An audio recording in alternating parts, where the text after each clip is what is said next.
To explain about the midterm problems. First paper exam. Okay, let's go over.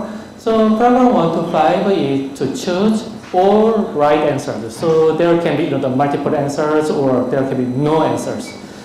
Alright, first question is, the answer is, so the what should be printed by %f? It's obviously flat. Okay? And the second problem. What's the final value of A? At first, A is declared as an integer. At plus plus, A becomes 1. And by adding 2, becomes 3. And 3 divided by 2. The real answer is 1.5, but because it's an integer, the answer should be 1. Okay? Second one, third problem. If we print %05.1f, if we want to print 12.34, what's going to be printed out?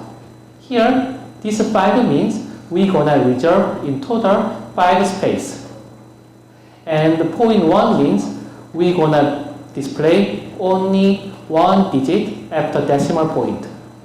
And this 0 means if the space ahead is empty, we're gonna fill with 0. So the answer is 0, 1, 2.3. Right? In total 1, 2, 3, 4, 5 space, and after point decimal point, only one number is displayed, and the empty space is filled with 0. And number 4.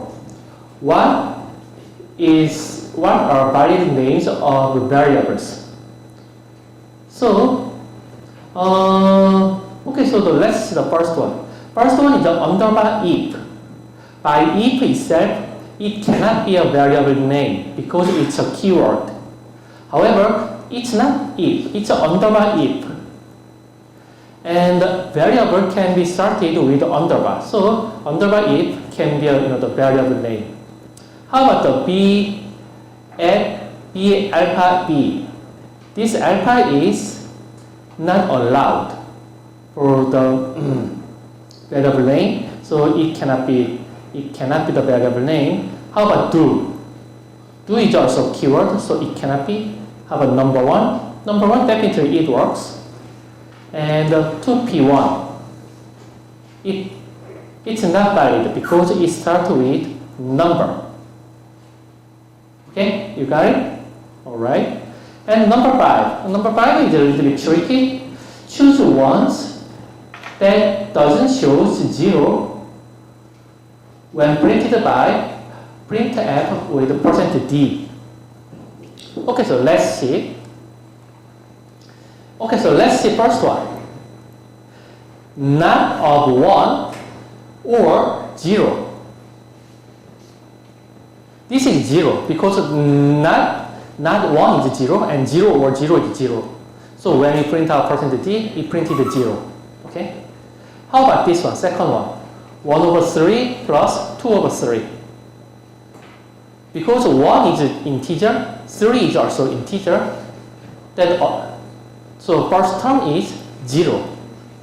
And 2 is integer, 3 is integer, and the second term is 0. And 0 plus 0 is 0. Okay? And how about third? What's the remainder when you divide 6 with 2? 0. So 1, 2, 3 is also 0. How about this one? Null space, null character. So when we print character, so character data type with %d, it actually shows the value, corresponding value. And I repeatedly say the value of the null character is 0. So there's another it's on the lecture note. So everything actually makes 0. So there's no answer in the 5 case, for problem 5. Okay? Any question? Okay. Then let's move to the problem 6. 6 is what's the final value of A? It means how many loops. So this problem is just counting loop, right? So I think you can easily do that. So because outer loop, repeated by 10 times, but inner loop is basically repeated by I times, because the I is a little bit increased. So every time the number of inner loop gonna increase by 1. However, if j is equal to 5, it breaks. So the inner loop never go over the 5. So by all considering this one, then total there's in total 35 loops. So then if you add the 2 in each loop, the resulted value gonna be 70. Not that difficult. Okay, then the number 7. So please describe about the final value of C and what will be printed when we input 10. Okay, so let's first try to understand what's this one. So if we input some value, that value is stored in n. Then this for loop is repeated from 2 to n, and for each and in the inner loop for each I. So by repeating from 2 to I, we actually increase this value r if I is just divided by j and its remainder. If its remainder is 0, then we increase r. So r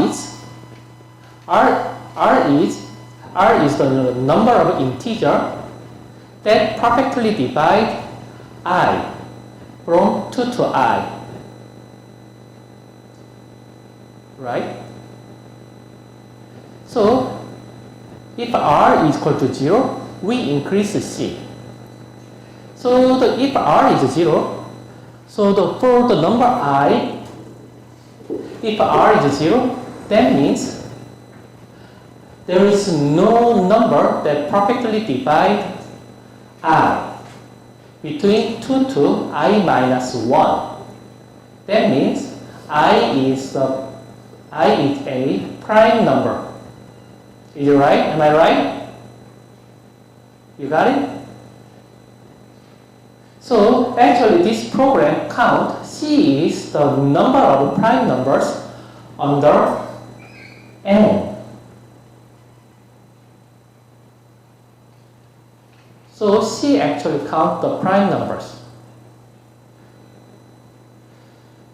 So if we put 10 for n, what gonna be the value of C?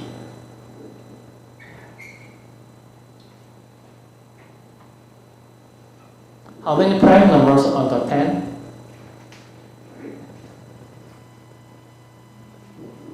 4, right? 2, 3, 5, 7. So in total there's 4 prime numbers. So the C gonna be 4.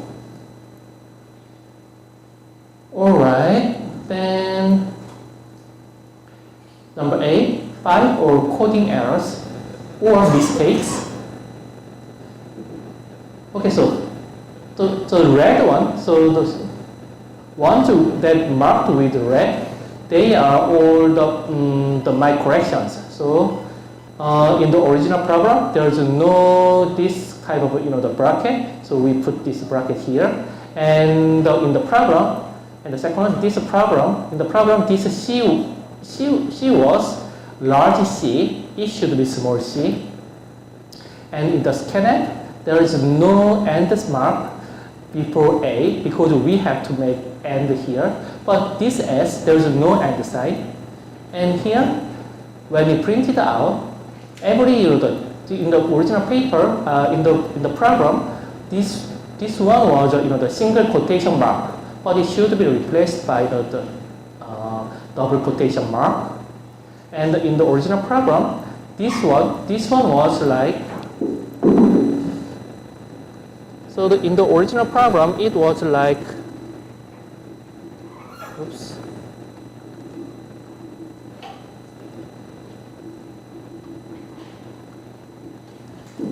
something like that. But definitely in C, it doesn't work. It means A should be larger than 100 and less than 200. These two conditions should be stated separately by and. So this is the right expression in C. And here else. So in the original problem, here the columns, but there's no column after else. So we need to erase else. Okay? And the number 9. Number 9 is what would be expected output when we input -1 to 9 -8. Okay, so let's see the problem. So character S is M. Then we get the A, B, C, for integer A, B, C, D. Then we print S plus A, S plus B, S plus C, S plus D. So you may know, that this character is actually stored as an integer in the computer. Then when we print it by %C, it is converted as a character. So that's why we can actually add 1 or -1 for this character. So if we add 1 to the M, that's gonna be the next character, right? So what's the next character? M, N. So the S plus 1 is N. S minus 1 is L. Yes, it's right. Okay. So which means, so here, because we input -1 to 9 -8, so this is the M minus 1, M plus 2, M plus 9, M minus 8. So if we, the count, what's the character? That's gonna be LOVE, love. The most important thing in our life, love. All you need is love.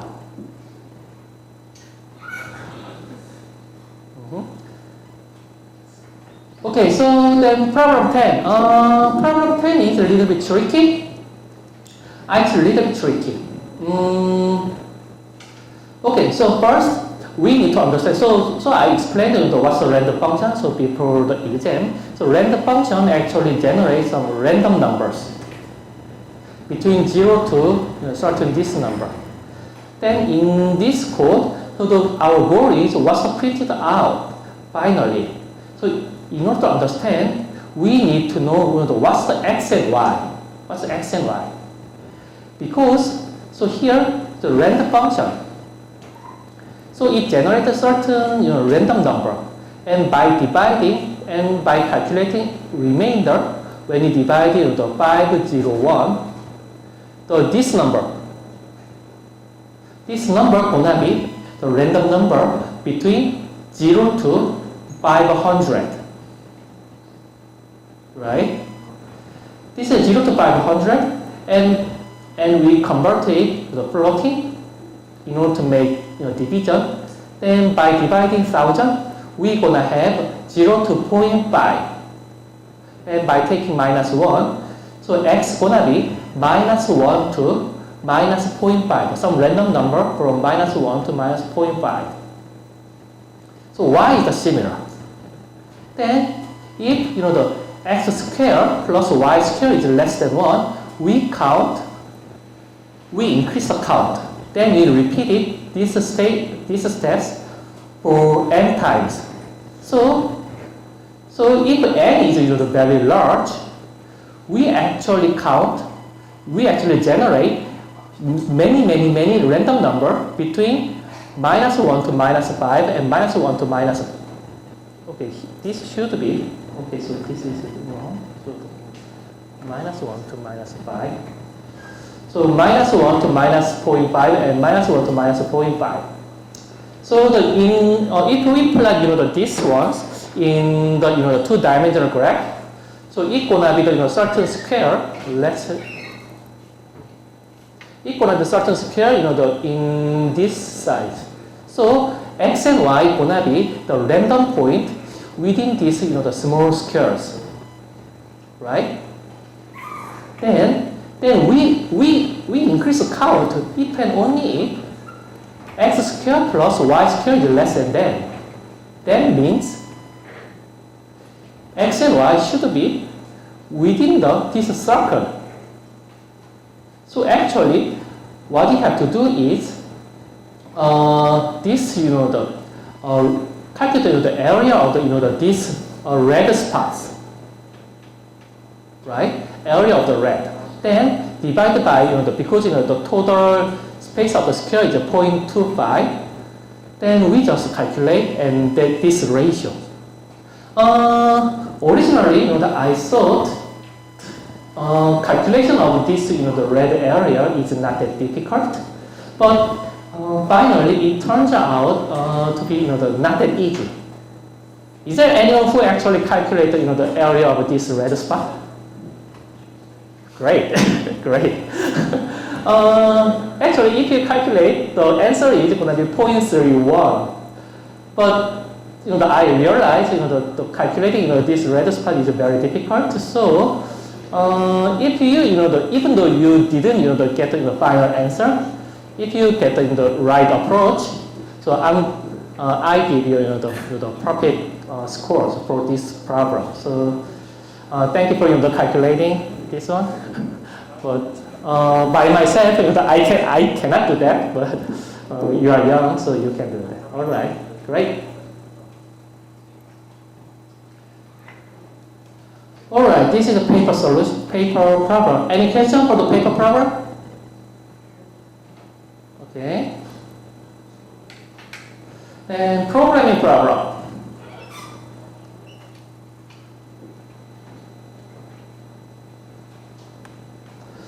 Okay, so the first problem is find out the minimum and the maximum value of the third order polynomial equations within certain range. So for the A, B, C, so for the four coefficient and the range, you're gonna input four coefficient and the range. Then by sweeping the value of x, you're gonna find out the minimum and the maximum values.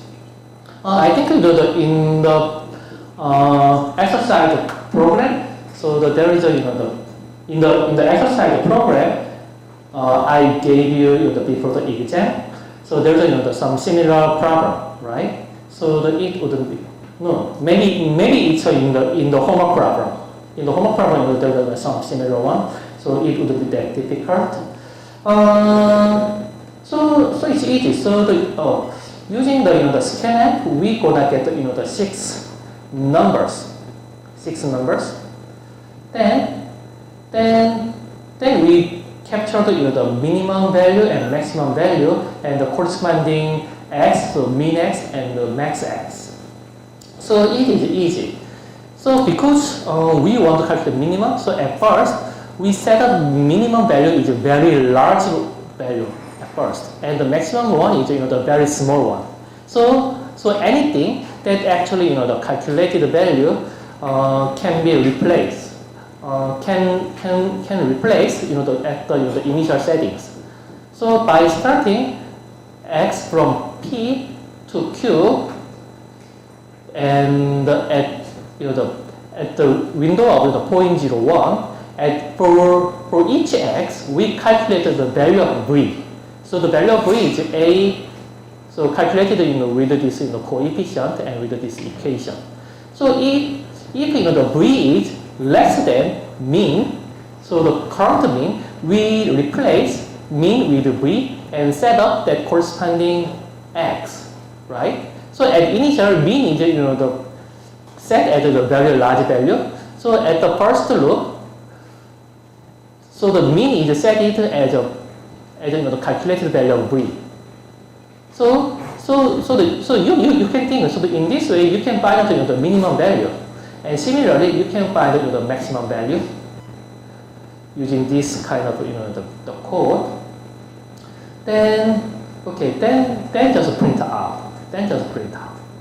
So in example, if we put the 1, -6, 11, -6, 1, 3, it's gonna have a minimum value at the minimum value is -0.38 at when x is 2.58, something like that. So it's not difficult. It's not difficult. Okay. So then next. Next might be a little bit tricky. So it's a binary to decimal converter. In the exercise program, you already did the decimal to binary converters. So it's the other way around.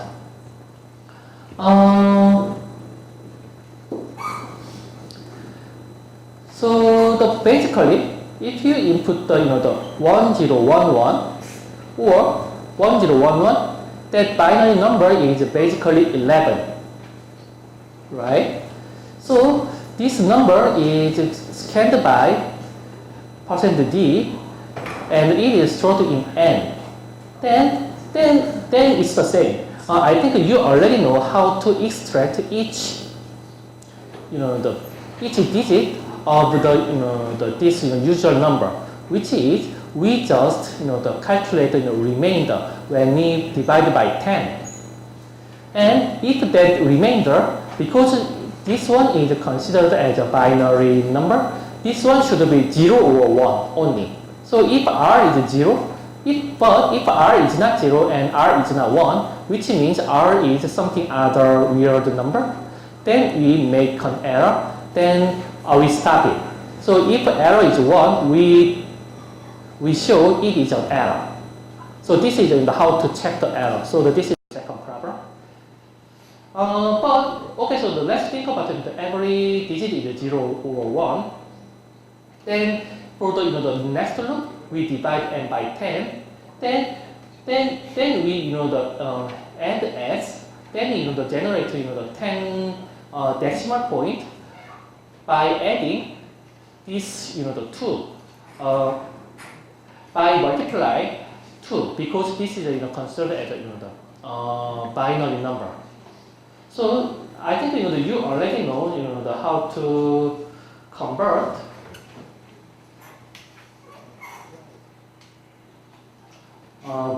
binary number.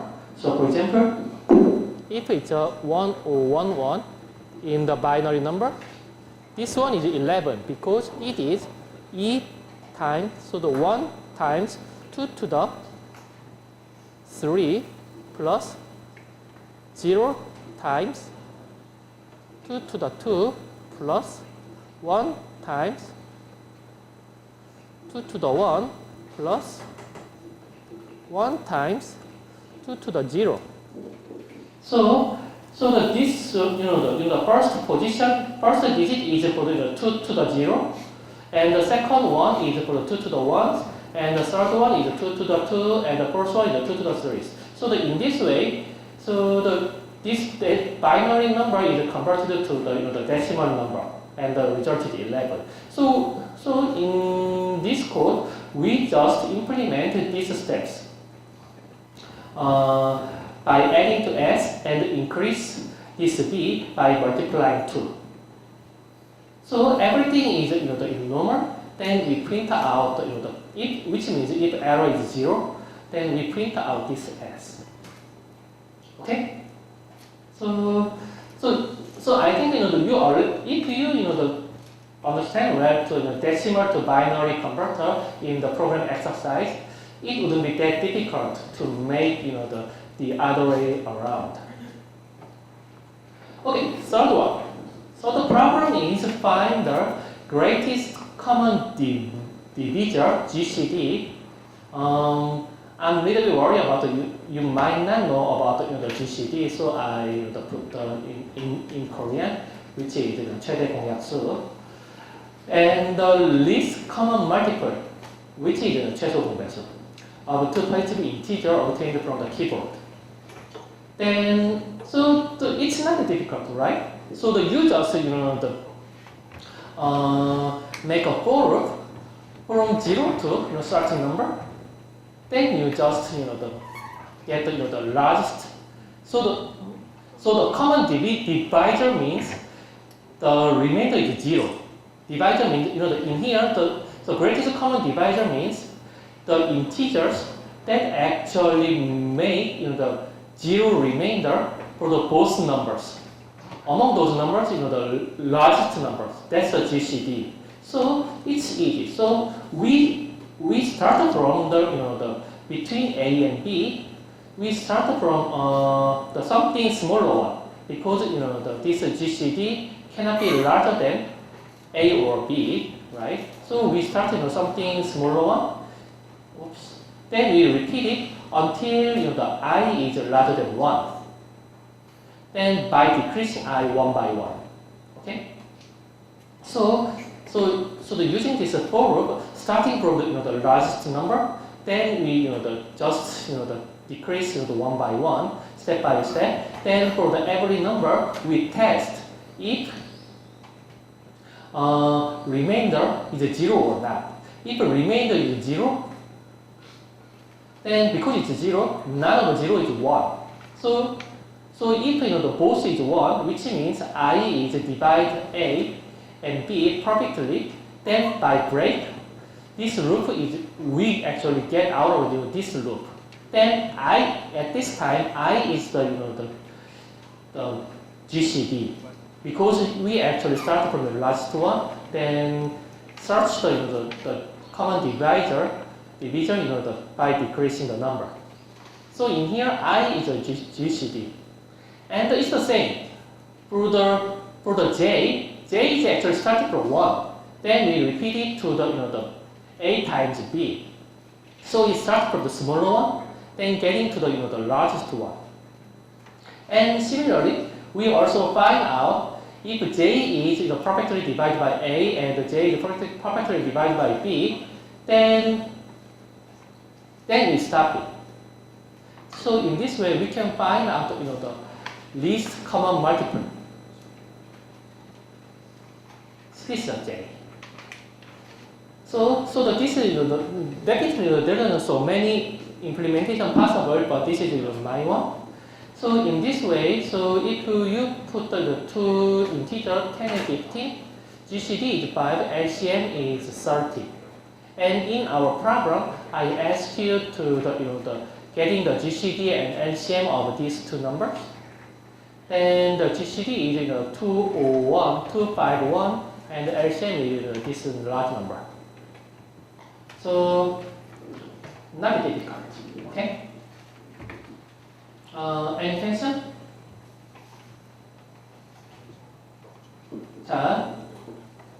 Okay, so if you do not have a question, that's good. Alright, so let's get started for today's section. In today, so we're going to discuss about arrays. So before the midterm, so you just learn about the basic concepts of the C programming. And after midterm, there's something more little bit the complicated concepts in C. So it is more related to the data structures.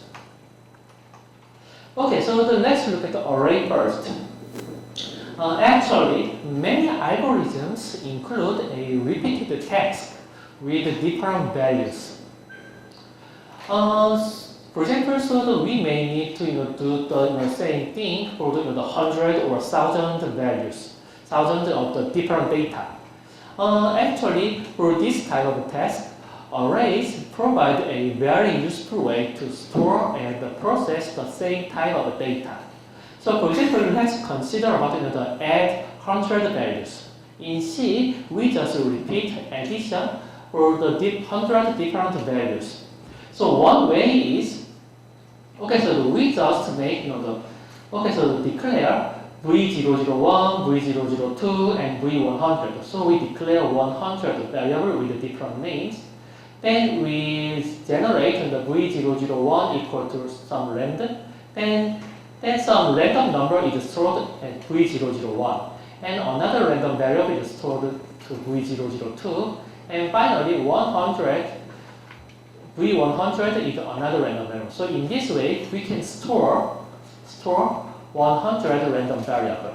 And for the summation, we just add to S V001, V002, V100. So this is actually the repeated task for 100 times for the same data types. However, so in order to 100, we need to declare the 100 different variables, but that is very inefficient. So for this purpose, we actually have arrays. Usually, array is declared in this way. Here, we int and the array name v. Then, using this, this bracket, we actually put the number of variables, number of some storages. So v100 means we gonna make 100 storage for the integer types. For the integer type. So v001 to v100. So there's the 100 numbers can be stored. The same number can be stored with the v100. And each of the variable will be accessed by v and with this bracket certain index. So for example, we are repeating by I is 0 to 99. We actually store v0 is some random number and v1 is equal to some random number. So random number. So in this way, we can build from the v0 to v99 with 100 random numbers using this simple for loop. This is how to use the array. Similarly, we can also get the all added value or summation of 100 values by using this code. So by repeating I is from 0 to 99 because I is less than 100. So we just access the value, store the value using v and this bracket and using the index. This index is varied from 0 to 99. So we can make the same summation with this one using this for loop. So not difficult.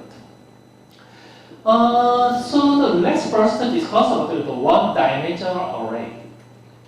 So its declaration is here we declare the type first and the array name and the size of array using this bracket.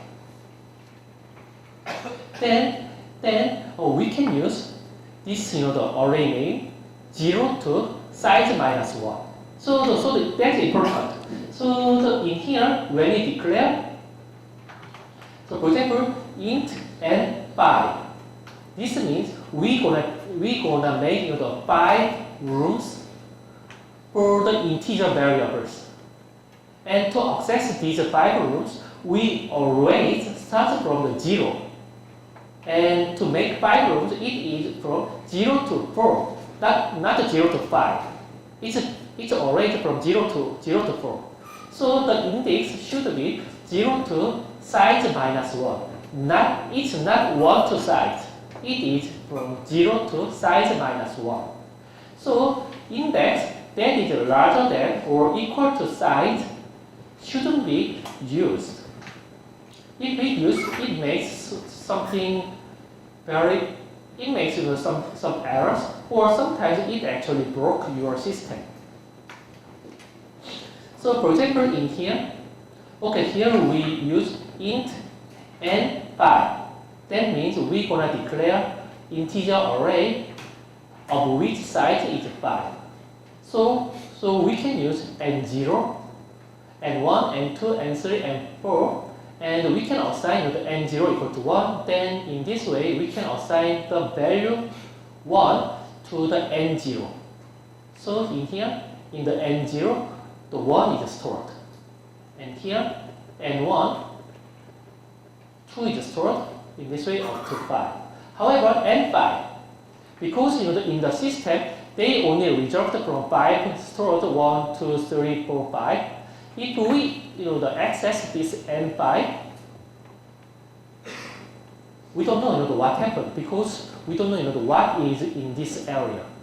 If we declare the 5, that is the storage we can freely use. However, if it's out of this the range, then we don't know what happened.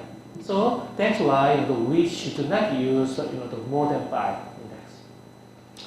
There are several ways to initialize these integers.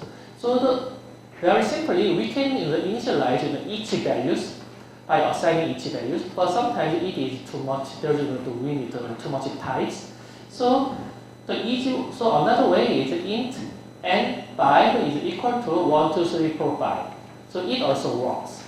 So when we declare n5 then is equal to, using this curly bracket, we use 1, 2, 3, 4, 5, assigning the 5 numbers. This one is possible. However, and the other and this one is also possible. We don't have to, when we declare, we don't have to, we don't have to, explicitly write the size here, because by assigning the value, because we assign the 5 values, the machine automatically recognizes, okay, this n is size of 5. It also works. So we can declare, or we can indicate the size, or we may not. We can also miss the size if the assigned value is assumed. However, in here we should declare the size because there is no initial values. Okay. So again, let me do that. So basically, when you declare the variable, the size should be indicated. The size should be indicated. So it works because we indicate, okay, so its size is 5. Also,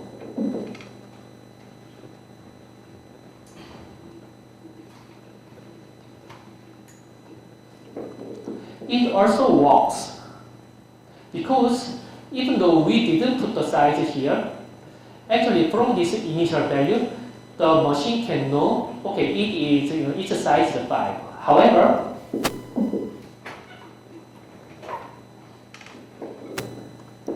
this one, it doesn't work because size is not indicated. So there is no way to know what's the size of n. So it makes error. Okay.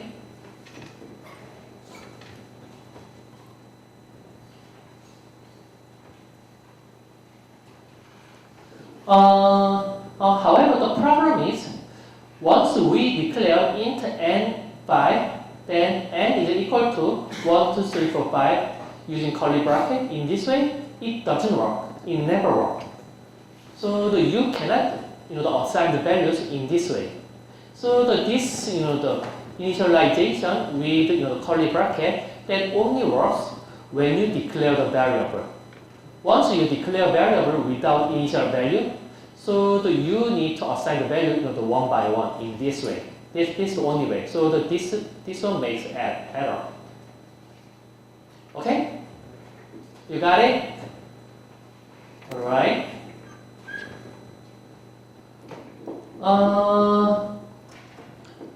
And another important thing is never use the uninitialized variable. It's the same for everything. For example, we declare n is 5, but we assigned 0, 1, 2, then 1, 2, 3, but we didn't assign the values for the 2 rooms. So for example, by using n5, we actually reserve 5 rooms, n0, n1, n2, n3, n4. But using by assigning the n0 equal 1, n1 equal 2, n2 equal 3, we assigned 1, 2, 3. However, here n3 and n4, we don't know what's the value. There's some garbage values are here. So, but we never know what's the value in here. So that's why we cannot use so in computationally in the compiling time we may be able to use, but we are not sure what's the value in here. So that's the problem. So similarly, if we declare int n5, but there's only 3 numbers. The fourth one and fifth one, we don't know. There are going to be some garbage values. So logically, we can use this value, but it is very dangerous because we don't know what's the value in here. Okay, so here is the simple example to exercise the use of array. Please practice with your machine, with your computers. So this one is intentionally makes some invalid use of the arrays. Then please check what you're gonna see. Okay. Here we actually declare 2 arrays as an integer type. One is n, the other is m, and each variable has the size of 10. So first of all, we actually assign from 0 to 4 for the first 5 numbers.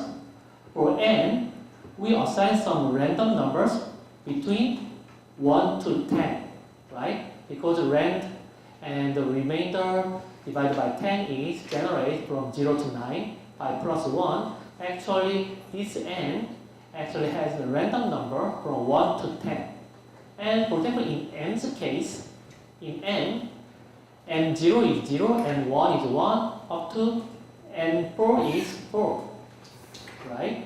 So n and m, they have 10 spaces, but we actually initialize first 5.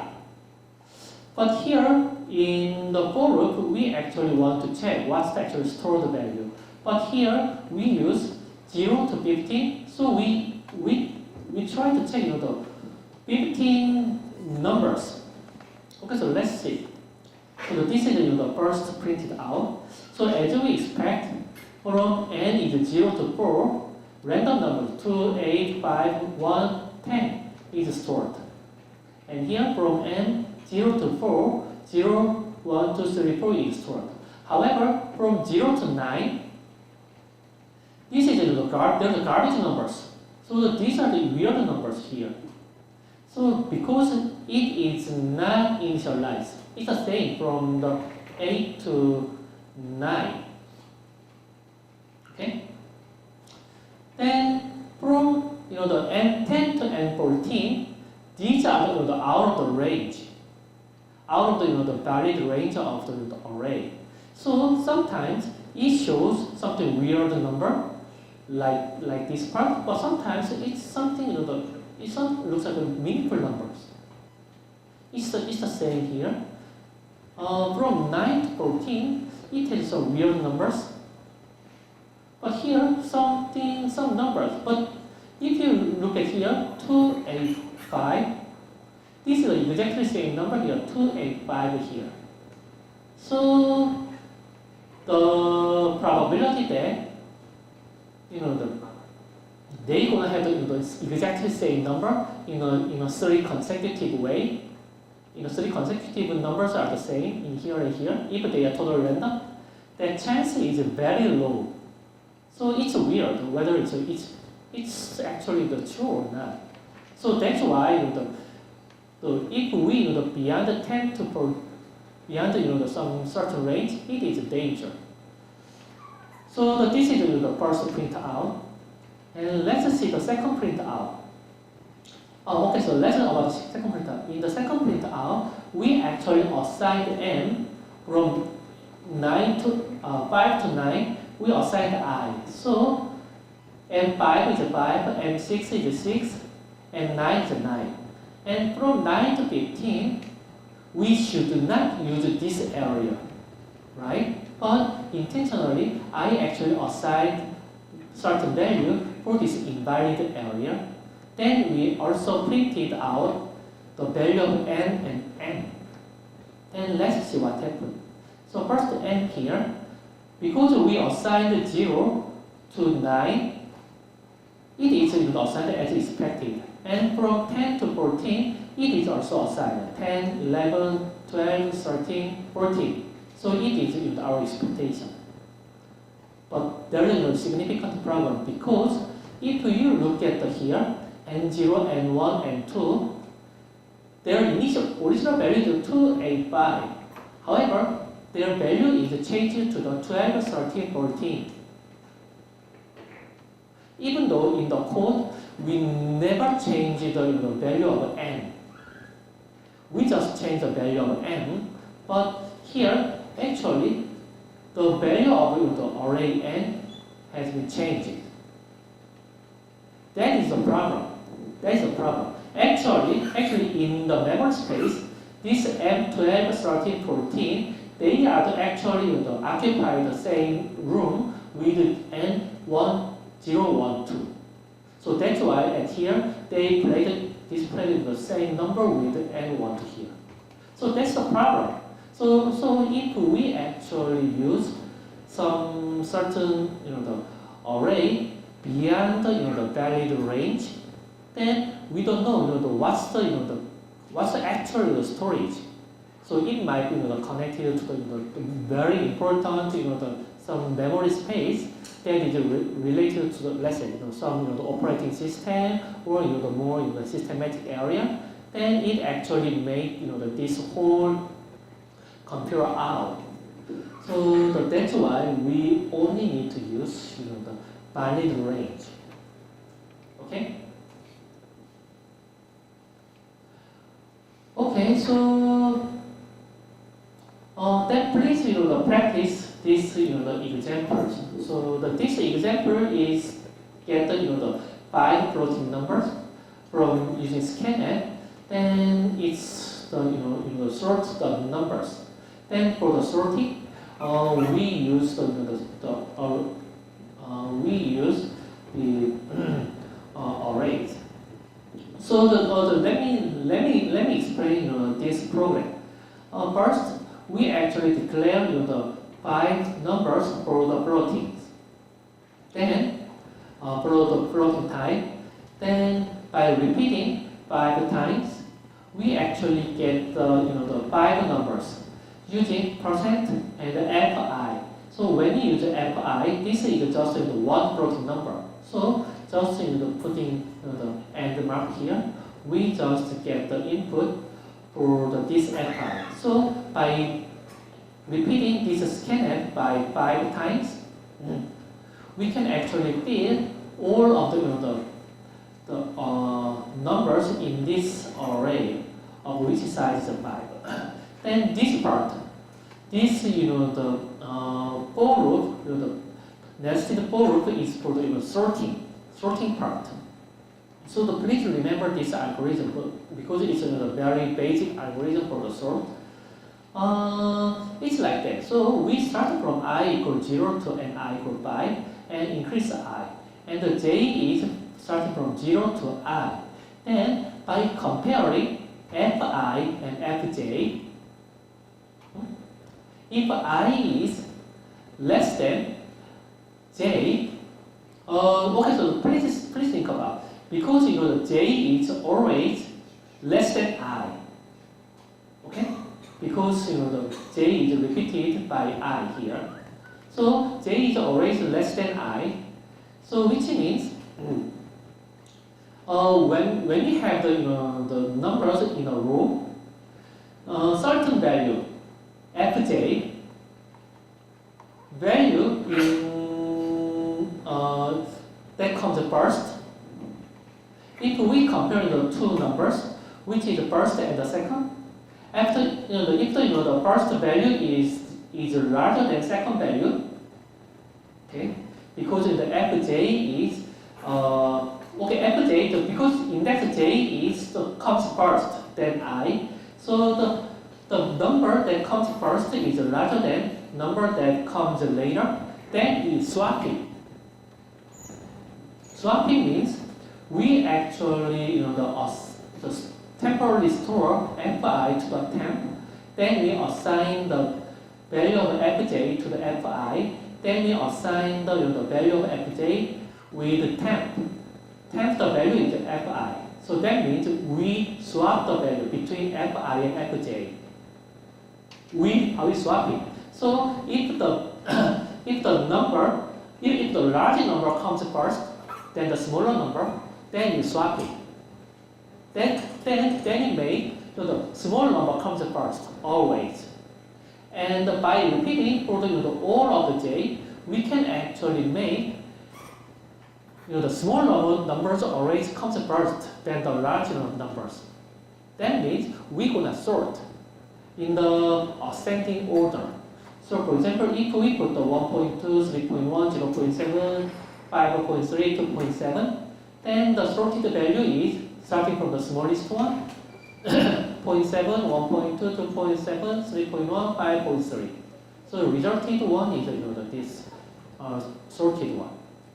So by printing out fi from 0 to about 4, we can have sorted values.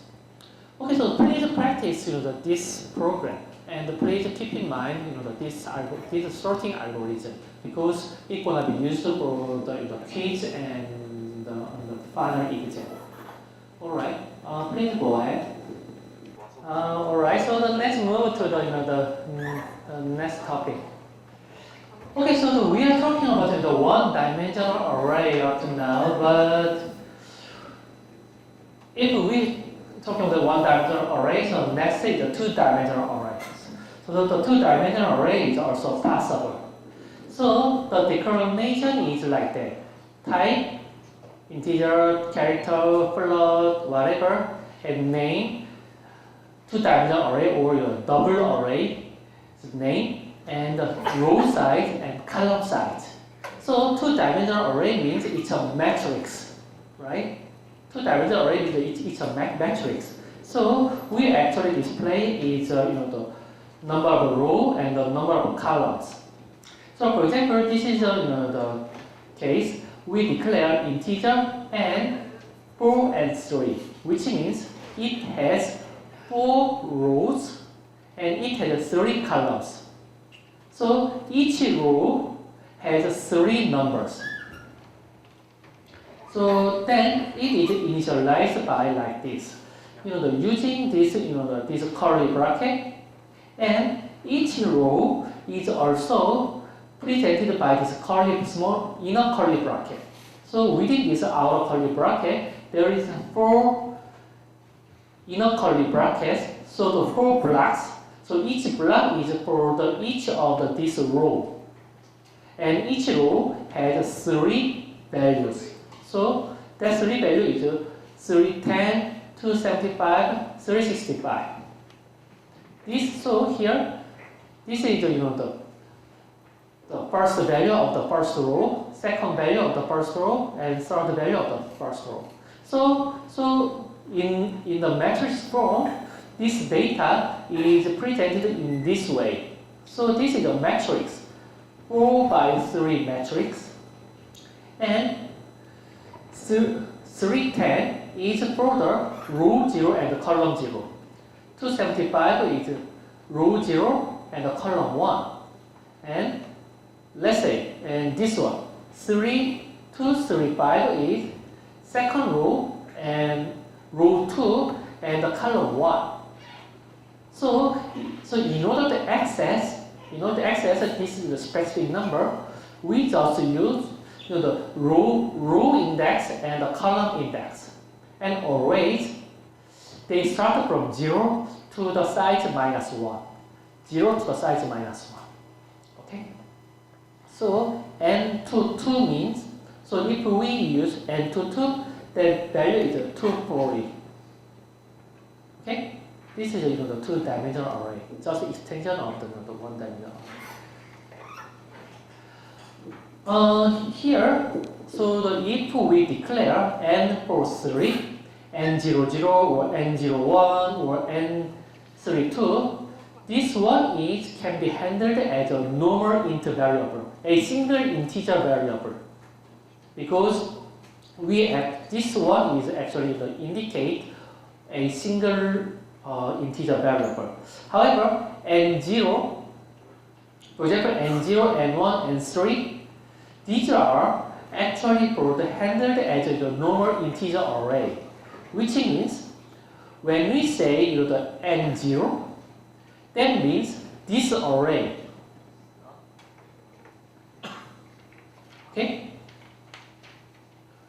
say n0, just n0, just when you use the first one. So for example, so if we use only first one n0, that means this array. So if we use the full indexes, that's a single integer variable. If we use only one index, this one indicates row. So n0 means row 0, which means the integer one-dimensional integer array that corresponding to the row 0, which is this one. Okay. So similarly, we should not use indexes out of the valid range. Valid range is again in here in the row case 0 to 3, column case 0 to 2. Okay. So in general,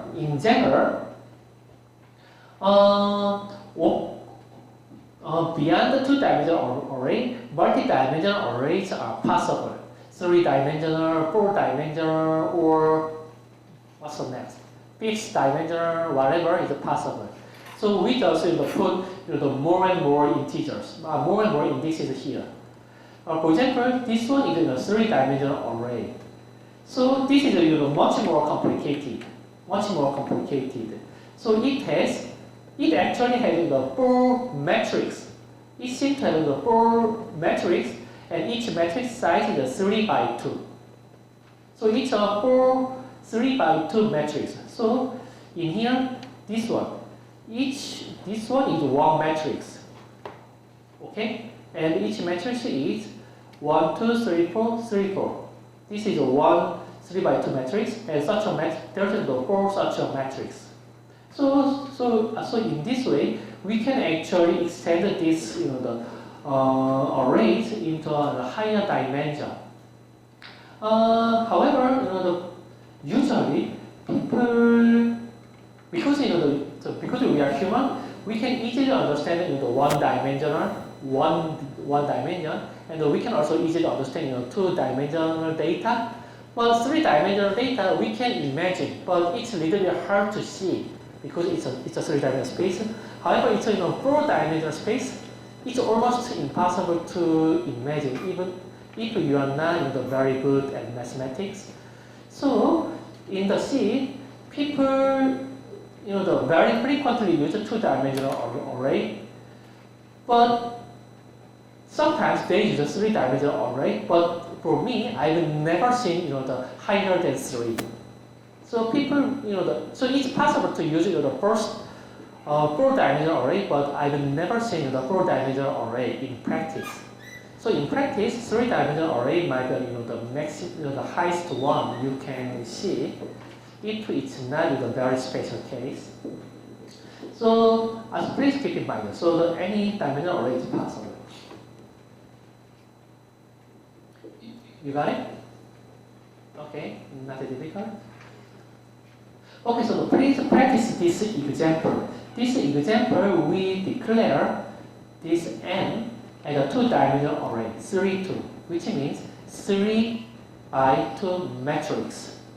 So using the scanf, so using the double nested for loop, we gonna get the inputs for all of the 6 numbers for this 2-dimensional array, like 1, 2, 3, 4, 5, 6. Okay, so the outer loop is repeated 3 times, and for inner loop it is repeated 2 times. So we're gonna get all of the 6 numbers for this 3 by 2 matrix. Then here we just display this 3 by 2 array matrix, or 2-dimensional array. And here, this hidden part is we want to display transposed matrix. Transposed matrix. Do you know what's a transposed matrix?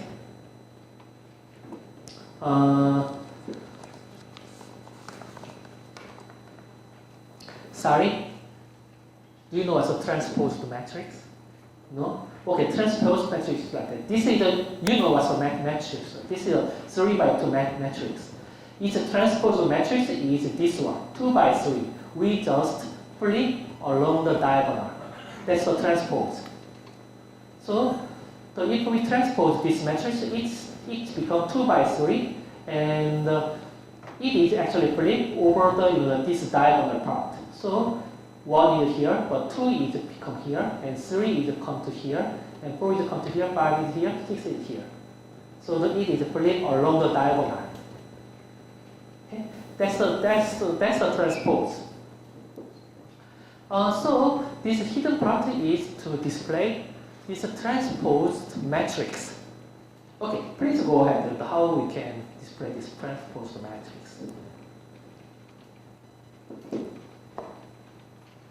So once you're done, please do the next one. That is getting to 3 by 3 matrix and calculate their multiplication. So in this case, you're gonna need to get an input of the 2 3 by 3 matrix. In this example, one is 1, 2, 3, 4, 5, 6, 7, 9, 7, 8, 9, and the other one is 1, 0, 0, 0, 2, 0, 0, 0, 3. And if we multiply these two matrices, the resulted one gonna be 3 by 3 matrix. That's gonna be something like this. Okay? So please try to this the matrix multiplication problem.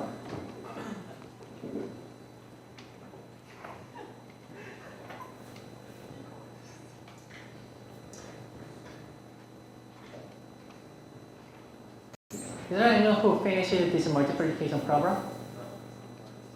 Is there anyone who completed the multiplication problem? Okay, 1, 2, 1, only one? Alright. Okay, 2. Okay, 2. Actually, it's not difficult. So then I will give you 2 more minutes. Then we're gonna see how I make it. Okay, 2 more minutes.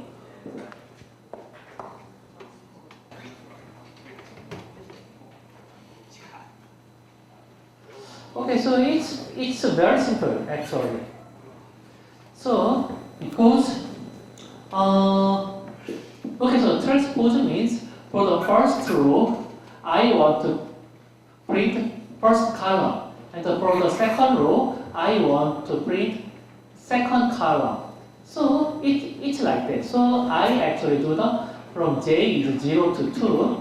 So I want to print column-wise manner. Okay. Then for each column, I actually change I from 0 to 2. Then I just print Nij. Okay. So for the first when J is 0, so the J is 0. Okay. Then I is change it to the 0, 1, 2. So I 0, 1, 2. So M 0, 0, M 1, 0, M 2, 0. So I print it one by one. M 0, 0, 0. So M 0, 0, M 1, 0, M 2, 0. It's printed in this way. So I just the print column-wise manner. So the first column first, and the second column in the next line. So it's very simple. I just switch this in the for loop. Okay. Okay. This is how I make transposed matrix. Next is the multiplication. Okay, so the phototype. Maybe the eyes here. Okay, so next.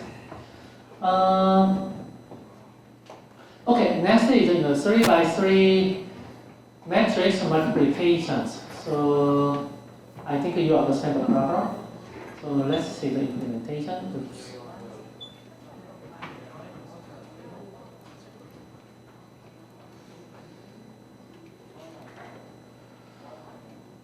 Okay, it's like that. So I'm here. I declare 3 matrices, 2-dimensional array, A, B, C. They are 3 by 3.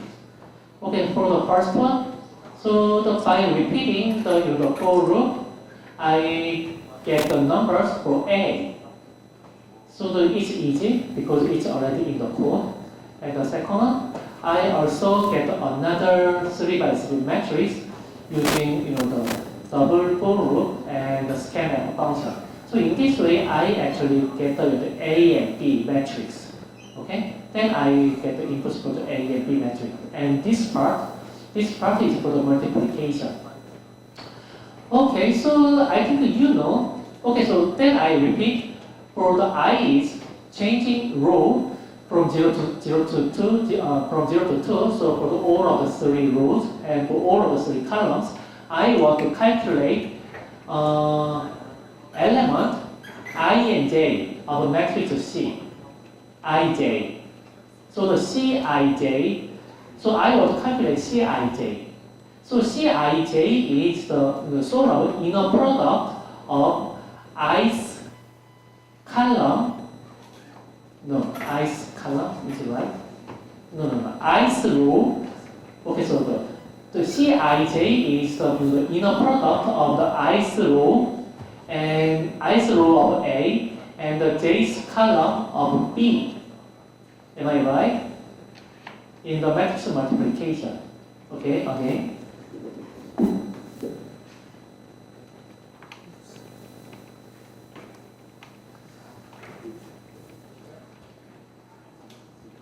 When we multiply A and B, let's say AP is 3 and AP is C. Ci, J is kind of inner product of AI and BJ. Am I right?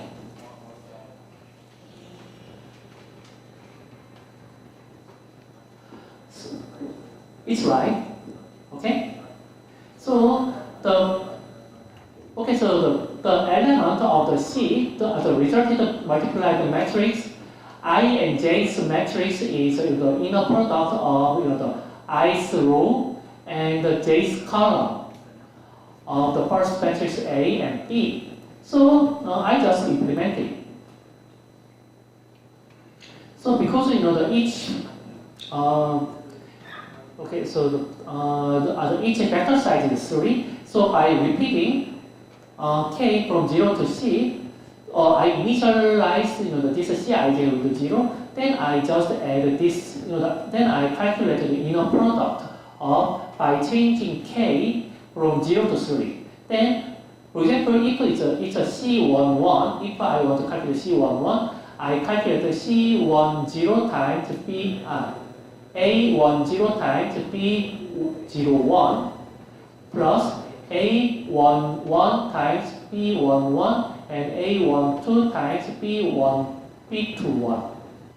Is it right? So this is the inner product of ith row of A and the jth column of B.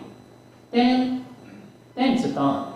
Then it's how we can calculate matrix multiplication. Then I just show the printed out the matrix. Okay, it's not that difficult. If you understand the matrix multiplication, it's just just implement it. Any question? All right. If you do not understand, please ask your friend or ask your brother, ask your sister, mother, grandfather, grandmother. But please do the homework by yourself, not asking to your mother. So, okay, so the homework problem is simple. So the it's very similar, but instead you need to get 3 integers n and k, and using this random function, please generate n by k matrix and one n by k random matrix and another k by n matrix. Using the integer from 0 to 9, I believe that you how to generate random number from 0 to 9. Then please calculate this, the multiplication of this n by k and the k by n matrices. Then the result of the matrix is going to be n by n matrix. So for example, if we put a 2, 3, 5, matrix A is randomly generated 2 by 5 matrix, and B is randomly generated 5 by 3 matrix. And the multiplied matrix AB, is something like this. So this is your task for the homework. Okay? So the due date is the midnight of this Sunday as usual. You know how to submit. Okay? Alright, so thank you for today. So please have a nice lunch. Thank you very much.